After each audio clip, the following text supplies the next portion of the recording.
x plus y is equal to 7 এই সমীকৰণটোৰ লেগডালে এই সমীকৰণটোৰ leg কেনেকৈ এটা হল দেখাব অক্ষ দুটালৈ ছেদ কৰা বিন্দু দুটা কি কি দ্যাট মিন্স দুটা অক্ষ ছেদ কৰিব লাগিব এটা ধৰা এইটো এক্স এক্সিস আৰু এটা ৱাই এক্সিস এইটো এক্স এইটো ৱাই অক্ষ দুটালৈ ছেদ কৰা দ্যাট মিন্স হয় এনে কৰিব নহলে এনে কৰিব নহলে এনে কৰিব নহলে এনে কৰিব এতিয়া তুমি পয়েন্ট কেটা চাই ক'ব পাৰিবা কেনে কৰিছে চোৱা যেহেতু গোটেইকেইটা পয়েন্ট কি আছে পজিটিভ আছে দ্যাট মিন্স দুটা পজিটিভ অক্ষ কাটিব দ্যাট মিন্স পজিটিভ অক্ষ কি এনেকুৱা সো চাবা ধৰিলো এইটোত কাটিছে তেনেহলে এই কাটা বিন্দু দুটা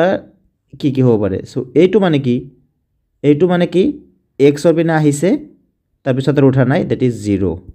এইটো মানে কি প্ৰথমত 0 তাৰ পিছত উঠিছে y দ্যাট মিন্স হে বিন্দুটা এনেকুৱা হ'ব যতে কাটনা কাটক এনেকুৱা হ'ব লাগিব x আৰু y ক এনে কাটিলে পজিটিভ অক্ষত এনে কাটিব লাগিব দ্যাট মিন্স এতিয়া এইটোৰ লগত মিলাই চোৱা এই দুটাৰ লগত এতে কোনটো মিলছে কি হ'ব লাগিব তাৰ মানে x, 0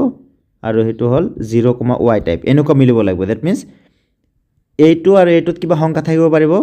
কিন্তু ইয়াতে আৰু এইটো 0 হ'ব লাগিব দ্যাট মিন্স প্ৰথমটোত কি হ'ব y স্থানাংক 0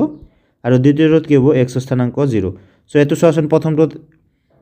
y স্থানাংক 0 কত আছে এইটোত আছে কিন্তু এইটোত নিমিলে চোৱা এইটোত নাই আকৌ এইটোত মিলে